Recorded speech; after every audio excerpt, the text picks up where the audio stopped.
Ya hace 2 semanas, cuando Fuerza Popular hablaba de recoger firmas para la interpelación del ministro de Justicia, Luis Galarreta del PPC, señalaba que todo lo que hasta ese momento se sabía, porque todavía no se había revelado lo de este fin de semana, que ameritaba la censura del ministro. Y ahora claramente lo están pidiendo no solamente el PPC, sino otras bancadas de oposición. Congresista, ¿cómo está? Buenas tardes. Muy buenas tardes. Quisiera primero conocer su impresión sobre todo lo que ya sabemos respecto a la denuncia de Jenny Vilcatoma y su despido vía Televisión Nacional. Yo creo que hay varios comentarios que tenemos que hacer. Primero, lamento mucho la situación que está confrontando el ministro de Justicia, porque creemos que ha sido un buen ministro de Justicia. Sin embargo, los hechos de los últimos días, aun cuando reflejan actos que vienen desde mayo, evidencian que ha cometido gruesos e irreparables errores que tienen que ser pagados políticamente. Cuando un ministro de Estado, y el de Justicia es el enlace con el Poder Judicial, tiene la necesidad o ve por conveniente indagar sobre algún tema, hay canales. No llama directamente a un fiscal, no llama directamente a un procurador. Al fiscal de la Nación. Llama al fiscal de la Nación, llama al presidente de la Corte Suprema o al presidente de la Corte Superior correspondiente, ¿verdad?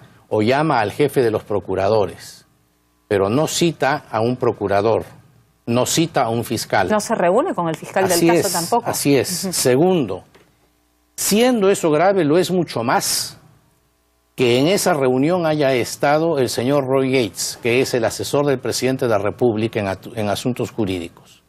Porque la sola presencia de este señor, aun cuando no haya abierto la boca, es evidentemente un claro mensaje y una presión a la procuradora. Más aún cuando veníamos de una situación en que se venían enrareciendo las cosas y había controversia entre la posición de los procuradores y la posición del gobierno respecto a si el señor Belaúnde Locio podía o no acogerse a una colaboración eficaz. Entonces, evidentemente acá no es que en el audio el ministro no ha mencionado ningún requerimiento a la procuradora, no necesitaba.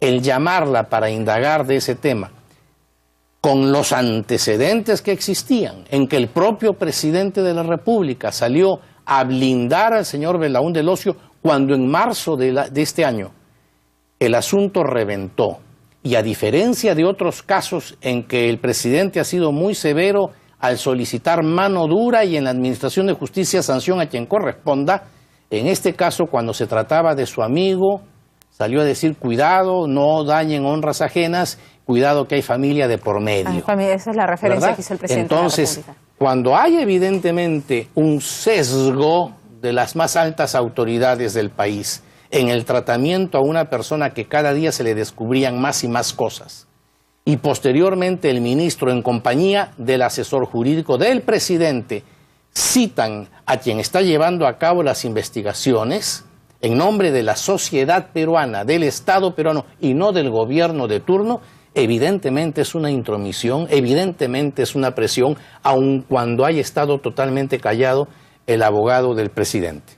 De acuerdo. Ahora, ayer la procuradora Vilcatoma o ex procuradora ha sufrido un cargamontón por parte del Ejecutivo, se ha pronunciado al respecto de la primera dama, se ha pronunciado la premier y respetuosamente el ministro del Interior pidiendo un examen psiquiátrico para la procuradora, en fin, y las cabezas más visibles de la bancada oficialista. Entonces, y todos han hecho referencia al aspecto de cómo es que se atreve a grabar y a hacer pública esta grabación al ministro de Justicia.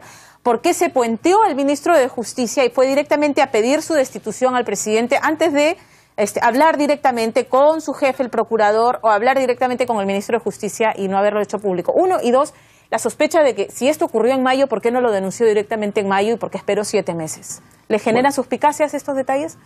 Varios comentarios. Sí. En primer lugar, me parece que está bien sancionada y bien retirada la procuradora, porque por más que defiendo la línea que ella ha sostenido, es inadmisible, inaceptable que un funcionario del Estado que es citado indebidamente o no a hablar con un ministro de Estado, vaya con una grabadora oculta para grabar estas conversaciones y que las mantenga en reserva y las haga a conocer después de haber mandado una carta, segundo grave error, una carta al presidente de la República exigiendo o solicitando o sugiriendo el cambio del ministro de Estado. La señora procuradora se ha excedido totalmente en sus atribuciones y frente a eso también le cabe responsabilidad y, en mi opinión, bien destituida está. Por más que comparto su línea de defensa y su conducta frente al Belaún del Ocio, bien destituida está porque eso no es admisible. De acuerdo.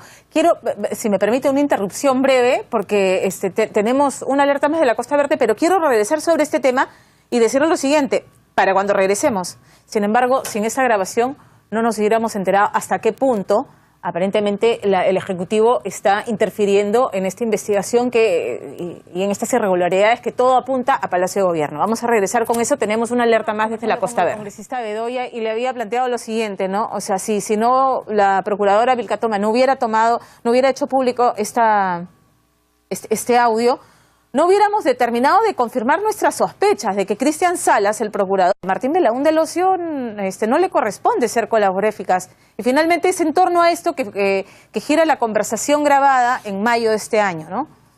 Aparentemente, ¿no? Esa tesis cobra fuerza y realmente resultaba muy incómodo para el gobierno de turno que, solicitado que fuera por el encausado Belaún del Ocio acogerse a una colaboración eficaz, para lo cual el ministro había adelantado una opinión favorable en ese sentido, ya el procurador había expresado lo contrario y iba a resultar muy incómodo para el gobierno que el procurador estuviera en una posición distinta.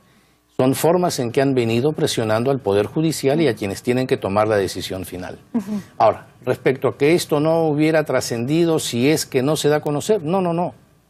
Yo creo que el audio lo que ha dado a conocer es que ha habido la entrevista y que en esa entrevista estuvo el señor Roy Gates. Nada de lo demás se ha dado a conocer en el audio. Todo lo demás proviene de noticias anteriores, no son como consecuencia del audio. Pero aún cuando sean consecuencia del audio, cosa que no lo es, creo que es inadmisible que un alto funcionario del Estado, un ministro de Estado, esté siendo grabado por un funcionario que es citado para conversar con él.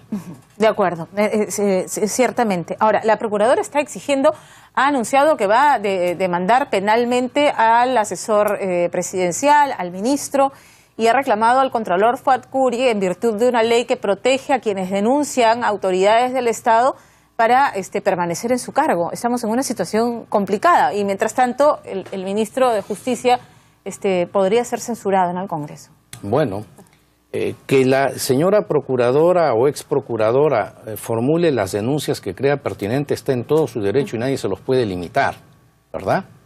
Y si bien existe una ley que favorece a quienes presentan denuncias, hay medios, hay canales a través de los cuales se formulan esas denuncias. No es a través de la radio y la televisión, no es a través de grabaciones secretas que han hecho en una conversación que, si bien no es, diré, privada, porque trataban cosas públicas, sí ha sido una conversación entre 2 o 3 personas.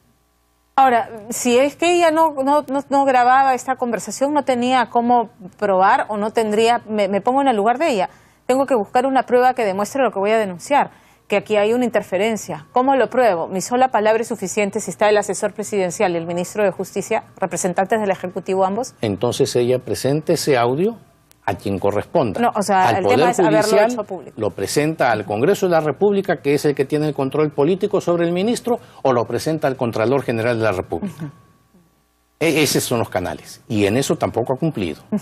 Ahora, la situación del ministro de Justicia, ya hay voces que se inclinan, y Luis Galarreta lo dijo hace 2 semanas, que esta situación amerita la censura del ministro. Pues Lucho ha estado expresando lo que es opinión unánime dentro de la bancada. Y si bien nosotros carecemos de los votos suficientes para presentar, o las firmas suficientes para presentar la moción, otras colectividades lo querrán hacer. Al fin de cuentas, Pamela, se presente o no la moción de interpelación o de censura, ninguna de las dos es viable porque estamos a escasos días del término de la legislatura. Y hay plazos para presentar, plazos para que se dé cuenta del Congreso, plazo para que se vote su admisión y ya se cerró la legislatura que vence el 15 de este mes. Pero sin perjuicio de que prosperen o no la moción de censura o la moción de interpelación o ambas, es el mensaje claro que la oposición tiene que dar al gobierno frente a esta situación escandalosa. Es la posición política que se tiene que ejercer en el Parlamento a través de la oposición frente a un ministro que, reitero, habiendo sido un muy buen ministro de Justicia, desgraciadamente termina su labor en estas circunstancias. Y aun cuando no se llegue a votar una moción de censura en el Parlamento, el presidente de la República tendrá que tener presente cuál es el sentir, cuál es el termómetro político que en este momento tiene entre manos. Y ya en ese escenario lo ideal sería que la comisión que va a elegir esta tarde a su presidente realmente recaiga en un congresista de verdadera oposición y no de una bancada que pueda resultar de algún modo afín a los intereses del gobierno, ¿no? Ojalá es lo que esperamos. Y sería Marisol Perestello, que es es la persona voceada dentro de las bancadas de oposición y ojalá, porque creo que Marisol, reúne todas las condiciones para ejercer ese cargo. Bueno, estaremos atentos entonces. Le agradezco mucho haber estado con nosotros esta tarde. No, encantado y disculpe el atraso, pero salir del centro de Lima, venía de trabajar en el Congreso, es un caos infernal. Lo entendemos. Gracias. Muchas gracias. Gracias a ustedes.